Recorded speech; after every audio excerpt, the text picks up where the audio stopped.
తెలంగాణ ముఖ్యమంత్రి శ్రీ రేవంత్ రెడ్డి సార్ గారికి దండాలు.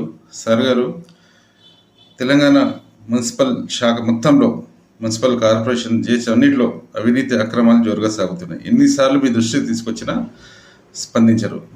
ఎందుకంటే మీరు మున్సిపల్ శాఖ మంత్రి మీ ఆధీనంలో ఉంది కాబట్టి.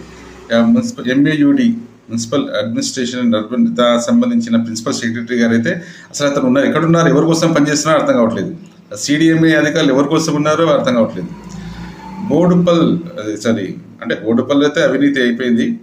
ఫీడ్జాదిగూడ మున్సిపాలిటీ మున్సిపల్ కార్పొరేషన్ పరిధిలో జోరు అక్రమ నిర్మాణాలు సాగుతున్నాయని ఎన్నో వార్తా కథనాలు వస్తుంది నిత్యం. అయినా కూడా ఎలాంటి స్పందన లేని ఫీడ్జాదిగూడ మున్సిపల్ కార్పొరేషన్ అధికారులు.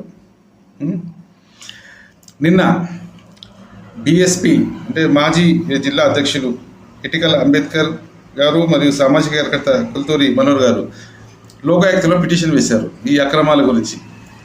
అంటే సిగ్గుపడాలి ఎవరు, మున్సిపల్ శాఖ అధికారులు, మొత్తం ఈ MAUD CDMA ఈ కార్పొరేషన్ ఫీజర్. ఎందుకంటే ఒక అవినీతి అక్రమాల గురించి అంటే ఎన్నిసార్లు తెలియచేసినా స్పందించకుంటే లోకాయుక్తను అంటే న్యాయస్థానాన్ని ఆశ్రయించాల్సి వచ్చింది.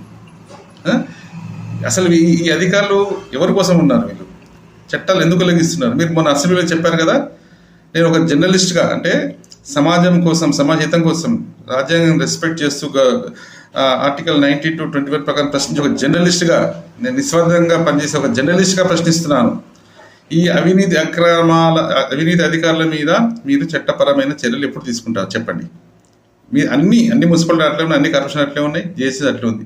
ఇప్పుడైతే ఫీడ్జాదిగూడ మున్సిపల్ కార్పొరేషన్లో జరుగుతున్న అవినీతి మీద నిన్న లోకాయుక్తలో పిటిషన్ వేయడం జరిగింది. మరి ఈ అవినీతి అధికారుల మీద మీరు క్రిమినల్ కేసులు ఎప్పుడు పెడుతున్నారు? క్రిమినల్ కేసులు పెట్టాలా?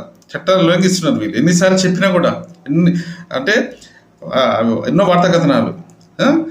మీరు తక్షణమే ఫీడ్జాదిగూడ కార్పొరేషన్ అధికారుల మీద విజిలెన్స్, ACB వీళ్ళతో దాడులు రైడ్ చేయించండి, మొత్తం బట్టబయలవుతుంది. మళ్ళీ చెప్తున్నాము, ఇలాంటి క్రిమినల్ అధికారుల మీద మీరు తక్షణమే చట్టపరమైన చర్యలు తీసుకోవాలి, క్రిమినల్ కేసులు పెట్టాలని మేము డిమాండ్ చేస్తున్నాము. బాపట్ల కృష్ణమోహన్